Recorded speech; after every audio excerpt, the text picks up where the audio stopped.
Alléluia. Maintenant, quand ce désir est contrôlé, quand le désir de contrôler est contrôlé, l'homme prend soin des situations, il devient responsable. Il y a un terme qu'on appelle dans l'industrie ownership. Tu prends possession du problème. Et des fois, je regarde certaines personnes à l'église, je dis, Seigneur, donne-lui un peu le désir de contrôler. Parce que tu ne peux pas juste venir, quelque chose n'est pas prêt ou quelque chose n'est pas là, ça ne te dérange même pas. Non, ça doit faire quelque chose.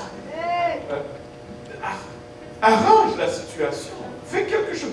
Nous devons avoir un sens de ownership, un sens de faire de penser que c'est à nous. Il y a quelque chose qui manque.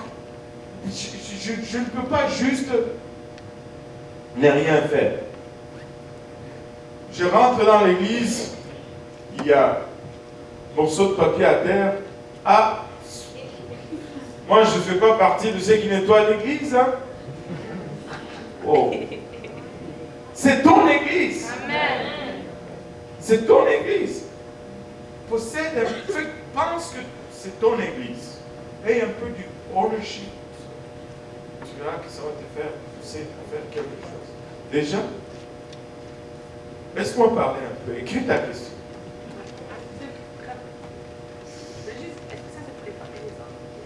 Ben oui. On a dit au début que ça c'est le problème de faiblesse des hommes. Mais cela ne veut pas dire que les femmes n'ont pas ce problème-là. C'est un problème prédominant chez les hommes. Amen. Donc ne sortez pas de la salle. Quand ce désir n'est pas contrôlé plutôt, l'homme devient un manipulateur. Il commence à manipuler les gens et les situations et il utilise son influence pour des gains personnels. Il contrôle tout le monde, il manipule tout le monde. Le dernier désir que nous allons regarder, c'est le désir sexuel. Même les désirs sexuels, c'est Dieu qui l'a donné. Et ce n'est pas un tabou. Alléluia. Mais il donne aussi le cadre pour rencontrer ce désir. Amen. Séminaire de mariage, samedi, 9h30. Alléluia, amen, gloire à Dieu. Maintenant, quand ce désir est contrôlé, l'homme devient physiquement attiré par une femme. Ce qui conduit au mariage et à une vie sexuelle fidèle. Écoutez, il arrive un temps où un homme doit se marier. Amen.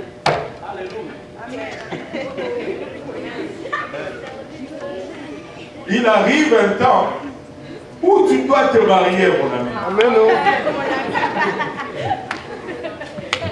Amen, amen.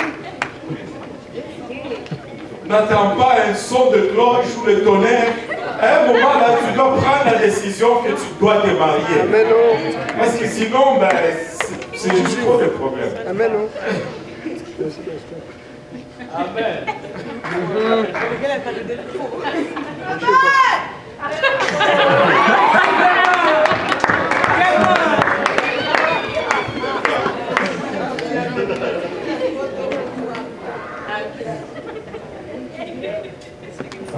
À un moment donné, tu dois te marier. Amen. Tu ne dois pas rester un adolescent perpétuel.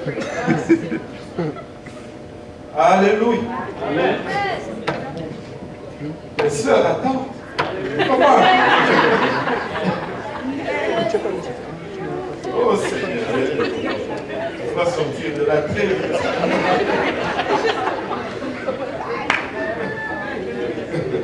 Maintenant, quand c'est désir, oh aide-moi Seigneur, aide-moi. Quand ce désir est non contrôlé, l'homme devient un immoral, recherchant la gratification sexuelle égoïste, sans égard ni aux autres, ni au commandement de Dieu. Nous devons mettre les désirs sous contrôle de Dieu. Mais si nous laissons ces désirs nous contrôler, nous allons nous détruire. Les désirs ne sont pas mauvais, mais il faut qu'ils soient contrôlés. Amen. La Bible a beaucoup à dire au sujet de nos désirs, spécialement ceux dont le contrôle nous échappe et qu'elle appelle des fois la convoitise, car elles détruisent notre vie spirituelle. Sachez que la convoitise n'est pas uniquement un mauvais appétit sexuel. Très souvent, quand on dit la convoitise, on pense toujours au péché sexuel. Non, la convoitise, c'est tout désir non contrôlé. C'est tout appétit non contrôlé. Il y en a qui convoitent le chocolat. Amen. Il y en a qui... C'est de la convoitise. Il y en a qui convoitent la nourriture. Il y en a qui convoitent l'argent. C'est de la convoitise. Regardez 1 Pierre chapitre 2 verset 11 nous dit: bien-aimés, je vous exhorte comme étrangers et voyageurs sur la terre. Mollo sur la terre. Nous sommes des étrangers, des voyageurs. À vous abstenir des convoitises charnelles qui font la guerre à l'âme. Waouh. 1 Timothée 6, verset 6 à 10, c'est en effet, wow, j'aime ce passage. Tu devrais souligner ce passage dans ta Bible. 1 Timothée 6, verset 6 à 10, il dit, c'est en effet une grande source de gain que la piété ou la sanctification avec le contentement. Alléluia. Quand tu vis une vie de sainteté et que tu te contentes de ce que tu as, tu es riche. C'est en effet une grande source de gain que la piété avec le contentement. Car nous n'avons rien apporté dans le monde. Et il est évident que nous n'en pouvons rien apporter. Si donc nous avons la nourriture et les vêtements, cela nous suffira. Mais ceux qui veulent s'enrichir, écoutez ceci, mais ceux qui veulent s'enrichir tombent dans la tentation, dans les pièges et dans beaucoup de désirs insensés et pernicieux qui plongent les hommes dans la ruine et la perdition. Ne cours pas après la richesse. Ne cherche pas à t'enrichir. Cherche Dieu, il va t'enrichir. Car l'amour de l'argent est une racine de tous les maux. Il n'a pas dit l'argent, il a dit l'amour de l'argent est une racine de tous les maux. Et quelques-uns, en étant possédés, se sont égarés loin de la foi et se sont jetés eux-mêmes dans bien des tourments. Nous ne voulons pas cela. Vu que les désirs ou les appétits peuvent causer la convoitise, ces désirs qui peuvent causer la convoitise ne peuvent être enlevés de nos vies. Il n'y a qu'une seule façon de faire avec la convoitise. Elle doit être soumise à une force supérieure. Et seulement si nous sommes soumis à Dieu que nous pouvons résister à la convoitise. Romains 6, verset 12 nous dit que le péché ne règne donc point dans votre corps mortel. Et n'obéissez pas à ces convoitises. Il dit, ne livrez pas, au verset 13, ne livrez pas vos membres au péché comme des instruments d'iniquité, mais donnez-vous vous-même à Dieu comme étant vivants des morts que vous étiez, et offrez à Dieu vos membres comme des instruments de justice. Non seulement vos cœurs, mais vos membres. C'est seulement quand tu te soumets à Dieu que tu peux vaincre la convoitise. Galates 5, 16 et 17 nous dit, je dis donc, marchez selon l'esprit et vous n'accomplirez pas les désirs de la chair. Si tu ne marches pas selon l'esprit, tu vas marcher selon la chair. Car la chair a des désirs contraires à ceux de l'esprit, au verset 17. Et l'esprit en a des contraires à ceux de la chair. Ils sont opposés entre eux afin que vous ne fassiez point ce que vous voudriez. Je peux vous donner d'autres versets, si ceci n'est pas assez. Ephésiens 4, 22, 24. « Eut égard à votre vie passée du vieil homme qui se corrompt par les convoitises trompeuses, à être renouvelés dans l'esprit de votre intelligence et à revêtir l'homme nouveau créé selon Dieu dans une justice et une sainteté que produit la vérité. Regardez celui-ci. Romains 13, verset 14. Mais revêtez-vous du Seigneur Jésus-Christ et n'ayez pas soin de la chair pour en satisfaire les convoitises. Vous savez, nous prenons beaucoup soin de la chair. La première chose quand on se réveille, on va dans le miroir, la chair. La chair. Il y en a d'autres même. La chair. La chair. La chair.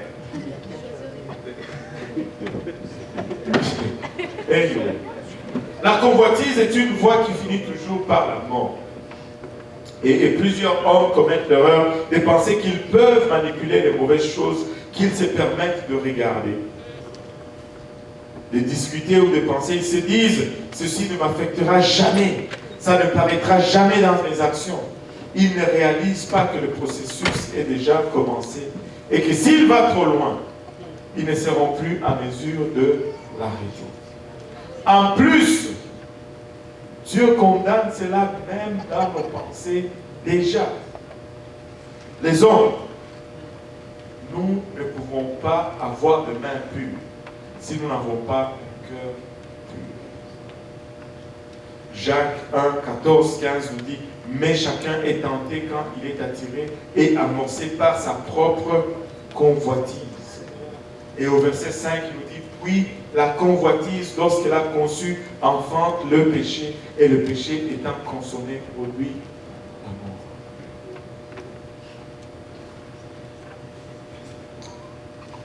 Regardons le deuxième secteur de problème, la colère. Et tout le monde dit la colère.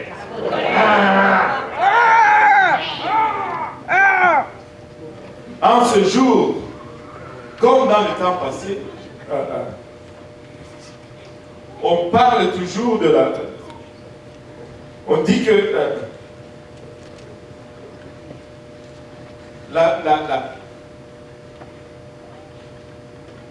pas d'autres mots. On dit que la virilité d'un homme, un homme est un vrai homme,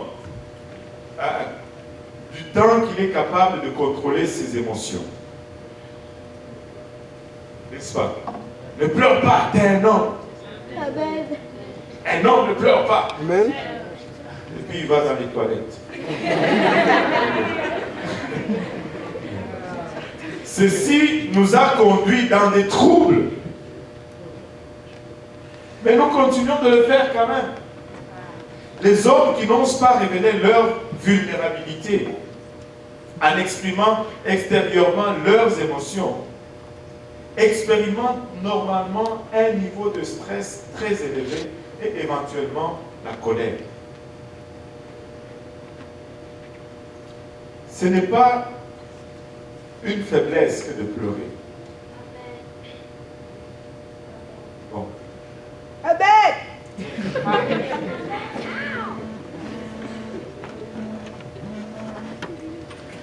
Il y a une étude qui a été faite qui dit ceci, qu'ils ont énuméré les 5 choses qui produisent le plus de stress chez l'homme.